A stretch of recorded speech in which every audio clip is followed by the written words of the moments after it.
Dia faly miarabanao indray amin'izao an'izao eto amin'ity fandaharana miomana iaona amin'Andriamanitra ao ity. Fandaharana entina anambarana aminao ny sitrapon'Andriamanitra, anambarana aminao ny fahamarinan'Andriamanitra ato amin'ny Baiboly, ato amin'ny tenin'Andriamanitra.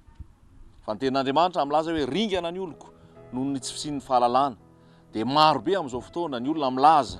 ao anatin'ny hoe fivavahana kristianina, ny zanak'Andriamanitra, kanefa rehefa jereny Jesosy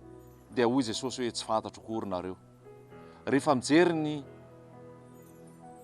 mpanjakany mpanjaka, ilay Andriamanitra mahery,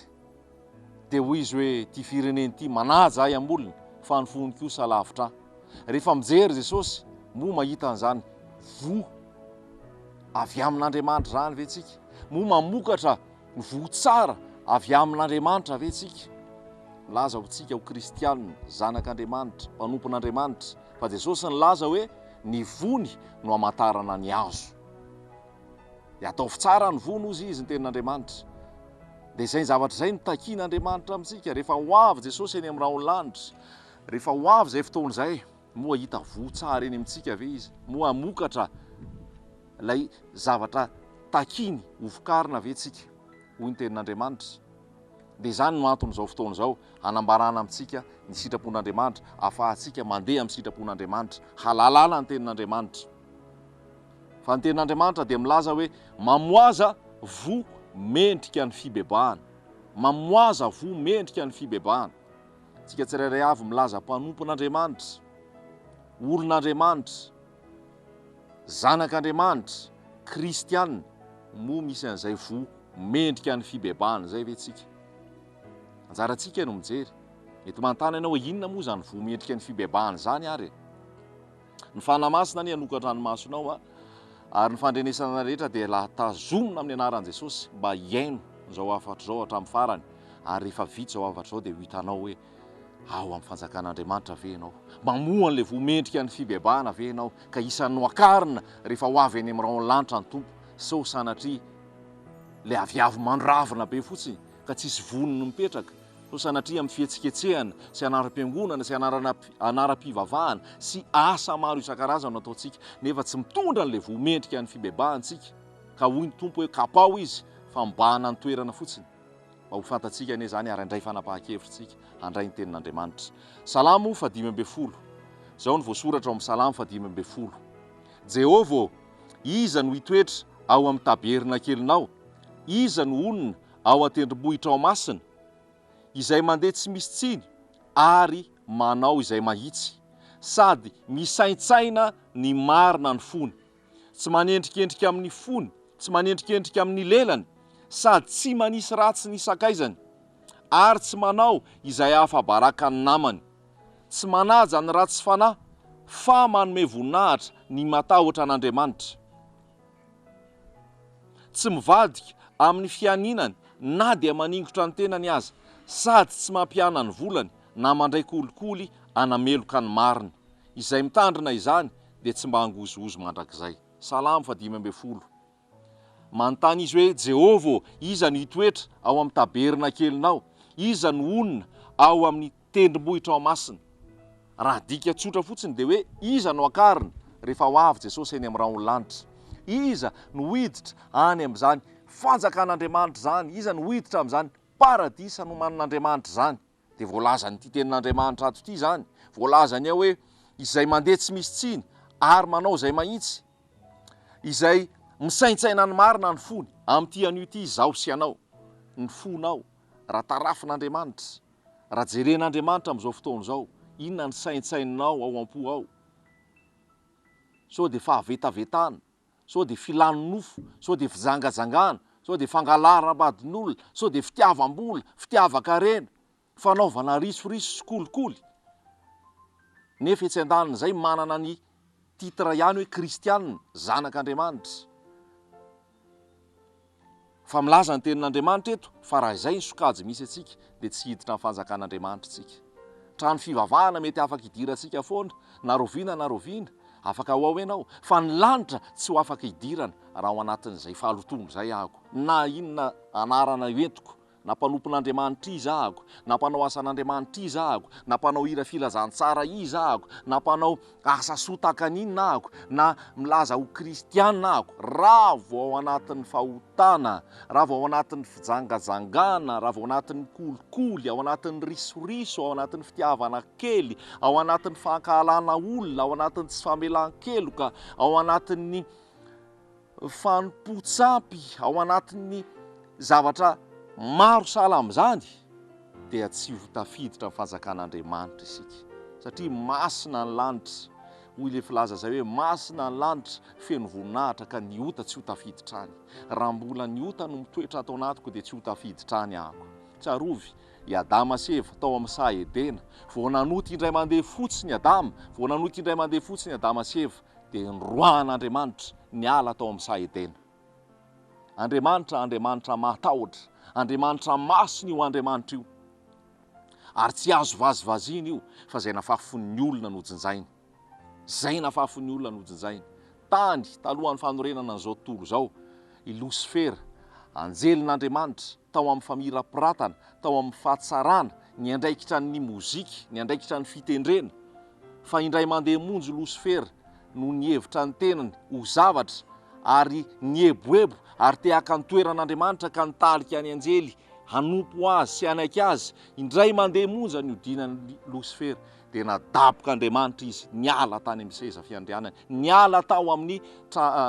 fanjakan'Andriamanitra. Andriamanitra tsy azo vazivaziana ry havana, Andriamanitra tsy azo vazivaziana, fa izay nahafafon'ny olona nojinjainy. Te hampitandrina antsika ny tenin'Andriamanitra amin'izao fotoana izao, te hanaitra antsika ny tenin'Andriamanitra amin'izao fotoana izao, moa tsika milaza ao amin'ny valan'Andriamanitra, moa tsika milaza manao asan'Andriamanitra, moa tsika milaza mpanompon'Andriamanitra, mitondra ny anaran'ho kristianina, moa ve tsika manana an'izay fatahorana an'Andriamanitra izay, moa ve tsika tena mankahala ny ota ary tena mifady ny ratsy, sa fisehosehoany ety ivelany no ataontsika. Fa Andriamanitra tsy mijery izay miseho ety ivelany tahaka ny an'ny olona, fa Andriamanitra mijery ny fo ao anaty. Izany na tonga mpanao salamo miteny hoe Jehovah, ianao nandinika ahy, fantatrao tsara ny toetrako, fantatrao tsara ny momba ahy, voadinika ao ny toetro, na mandeha aho na mandry, aiza no lako seho anoloanao, fa naizanaiza lehako, dia eo foana ianao. Hitan'Andriamanitra ny zavatra rehetrarehetra. Fa isika tsirairay avy, mampitandrina ny tenin'Andriamanitra. Raha tianao no tafiditra amin'ny fanjakan'Andriamanitra, raha tianao no isan'ny mpanompo mahatoky, mpanompo tsara sady mahatoky hiditra amin'ny fanjakan'Andriamanitra, dia hevero ny lalana, hevero ny lalantsika, hevero ny fiainantsika. Moa ve tsika toetra an'izany fatahorana an'Andriamanitra izany? Moa ve tsika tena hoe mitandrina ny tenantsika? Any amin'ny Apokalipsy rehefa mijery dia misy tantara ao, dia hozy izy hoe izy ireny olona ireny izay tafiditra amin'ny fanjakan'Andriamanitra, dia hozy izy hoe reny hozy izy ilay nitandrina ny akanjony tsy haloto, ary ny tena hoe niaro tena tsy ho tratran'ny fahalotoana. Fahasoavana no namonjenantsika ao amin'i Jesosy Tompo. Zany fahasoavana zany tsy mendrika ho ahy zany, fa nomena ahy.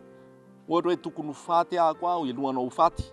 zay mihitsy ny tokony ho anahako, fa noho ny fitiavana natao amiko, dia fahasoavana natao ahy, dia tsy nampiarina ny lalàna, dia voavonjy ahako. Fa amin'izay manaraka izay aoriana izay, dia tsy manao izay ratsy intsony ahako,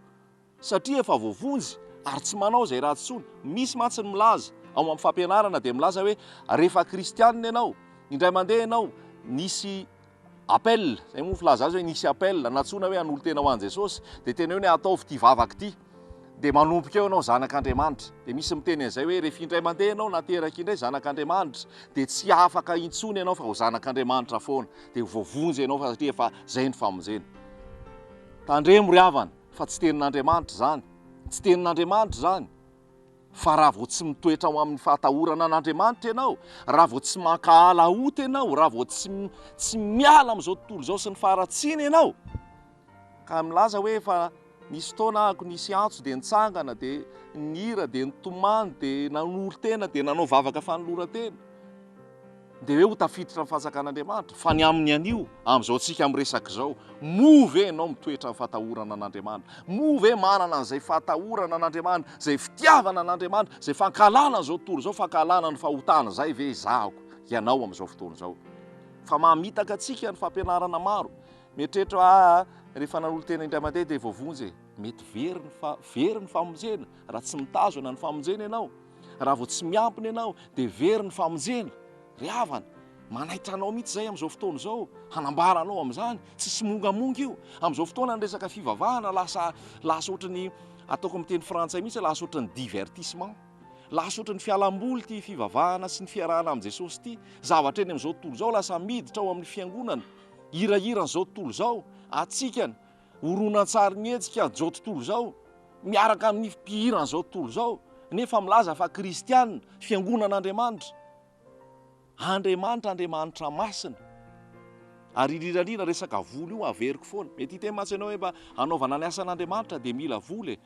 any amin'izao tontolo izao ve ianao no haka-vola any amin'izao tontolo izao nefa zanaky ny mpanjaka zanak'Andriamanitra Andriamanitra tompony lanitra sy ny tany Andriamanitra tompony izao rehetrarehetra izao dia ianao indray nitalao sy hangataka fiara-miasa any amin'izao tontolo izao any Jehovah ny tany sy izay rehetra eo aminy any volafotsy any volamena mangata amin'ny tompony vokatra dia ny tompony vokatra no hanome anao fa saingy ny mahavoantsika amin'izao fotoana izao tsy hambarantsika amin'ny olona ny fibebahana tsy hambarantsika amin'ny olona ny famonjena tsy hambarantsika amin'ny olona ny maharatsy ny fahotana ny fijangajangana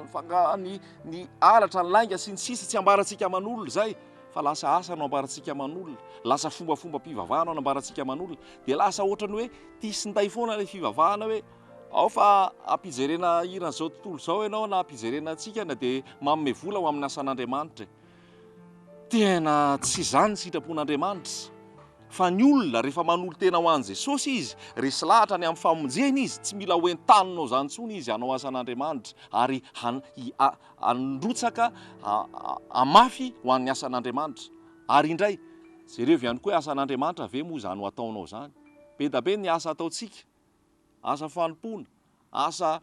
asa atao kanefa Andriamanitra tsy maniraka anao an'izany asa izany tsy voalazantsika amin'ny antsipiriana eto izay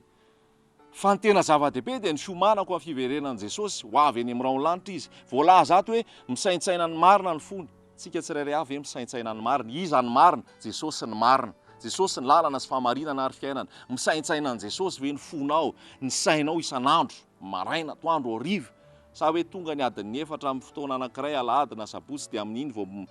mody misaintsaina kely an'Andriamanitra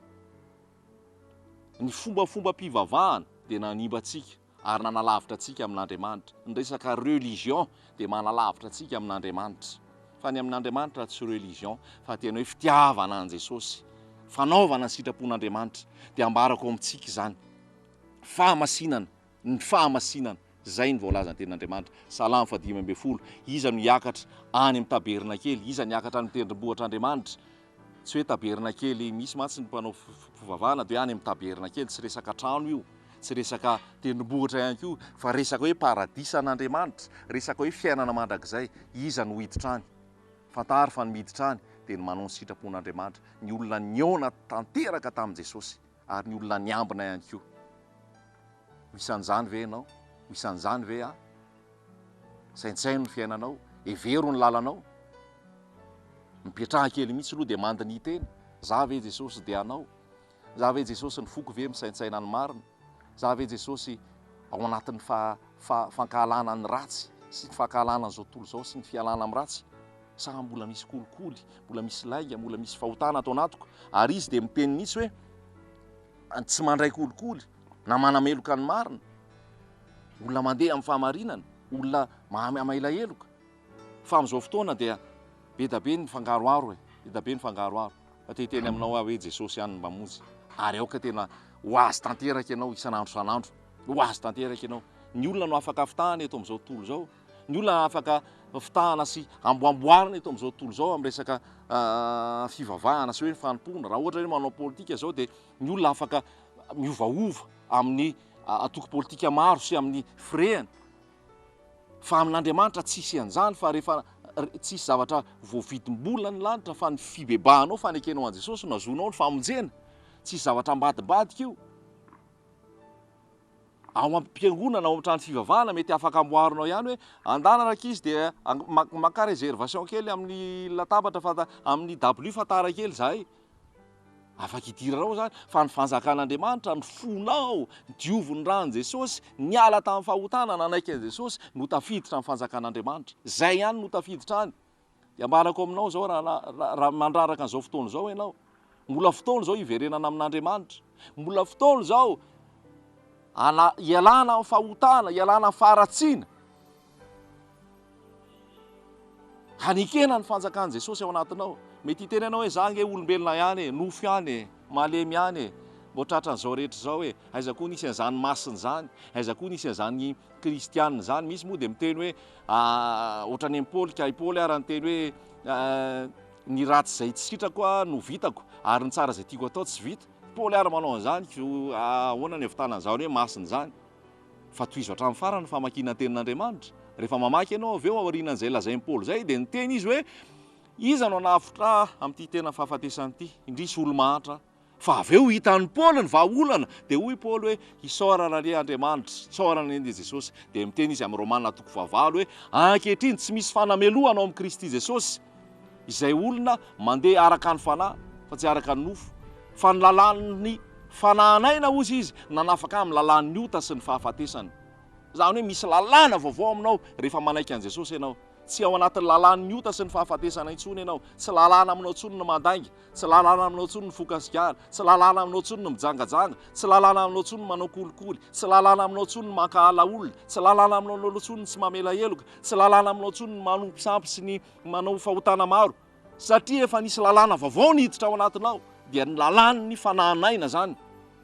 dia Jesosy zany zay nge namonoana an' Jesosy tamin'ny hazo fijaliana amotika ny nofontsika io tsy mahay manao sitrapon'Andriamanitra dia ny fahalemena rehetra tsy fahafahanao manao sitrapon'Andriamanitra rehetra dia efa nipotehana teo amin'ny hazo fijaliana zany ary manafaka Jesosy zay nitoriana ny hazo fijaliana aminao tsy toriana fananakarena aminao tsy toriana fananam-bola aminao tsy toriana zavatry ny tany aminao fa hitoriana aminao hoe mandalo zao fiainana zao sy ny filany fa zay manao ny sitrapon'Andriamanitra na maharitra mandrakizay zay manao ny sitrapon'Andriamanitra na maharitra mandrakizay ary ianao miteny hoe malemy tsy afaka manao ny sitrapon'Andriamanitra ho anao mihitsy no nahatongavan'i Jesosy hanafahana anao amin'izay zay rehetra nandray azy dia nomeny hery ho tonga zanak'Andriamanitra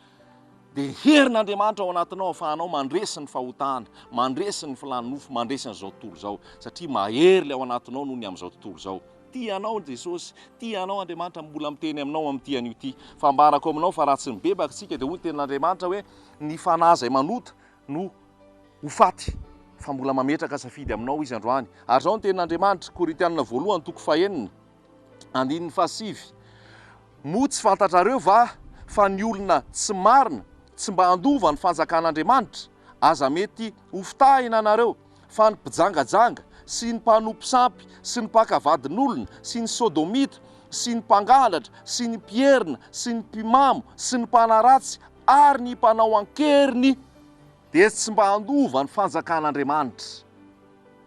mazava zany tenin'Andriamanitra zany tsy handova ny fanjakan'Andriamanitra na milaza ary izy ho kristianina na milaza azy izy ho mpanompon'Andriamanitra na milaza ary izy ho navita n'izao amin'izao fotoana zao ve ianao ao amin'ny fahamasinana so dia tahaka ny olona hoe fananompo an'Andriamanitra nefa avy eo niembotra avy eo niala fa tsaroa fa fampianaran-diso hoe rehefa indray mandeha anao zanak'Andriamanitra dia zanak'Andriamanitra dia voavonjy na anaonao foana ary voalaza ny tenin'Andriamanitra ihany koa avy eo ato amin'ny Apokalipsy 2:15 dia hoy izy hoe fa any ivelany ny alika zany ny alika miverina aminao alohany ao hoe rehefa nanaiky an' Jesosy ianao ka miverina any amin'izao tontolo zao indray dia zay ny tenenan'ny tenin'Andriamanitra azy fa mila miverina tanteraka amin'i Jesosy tsy amin'ny fitiavam-bola fitiavan-karena fitiavam-boninahitra fa manaiky tanteraka an'i Jesosy fa any ivelany ny alika sy ny mpanao ody ratsy sy ny mpijangajanga sy ny mpanahy ratsy sy ny mpamono olona sy ny mpanompo sampy ary zay rehetra tia lainga sy mandainga any ivelany ozy anio mbola misokatra manao ny lanitra mbola miaso anao Andriamanitra mbola miaso anao Jesosy ary mbola iraka izay hitory anao amin'izany manatona an' Jesosy ilaozy ny fahotana fa tahaka ny Sodoma sy Gomora izay ho potehana dia ho avokoa ny famotehana sy ny fandringanana fa raha manaiky an' Jesosy ianao dia ho voavonjy afoizony fahotana rehetra manekeny antsakan'i Jesosy ao am-po mitoera ao amin'i Jesosy aoka ho atao batisa aletika anaty rano ary atsangana dia handray ny fanahy masina dia ho mpanompo mahatoky eo anatrehan'Andriamanitra fa zany ny tenin'Andriamanitra, zany ny fahamarinana hambara aminao. Izy ary niakatra ny taberina kelin'Andriamanitra. Anisany ve ianao? Raha tsy anisany ianao ataovy malaky, fa raha androany ianao no manaiky dia tafiditra amin'ny boky ny fiainana ny anaranao, voasoratra amin'ny boky ny fiainana ny anaranao. Tianao ny Tompo. Amen.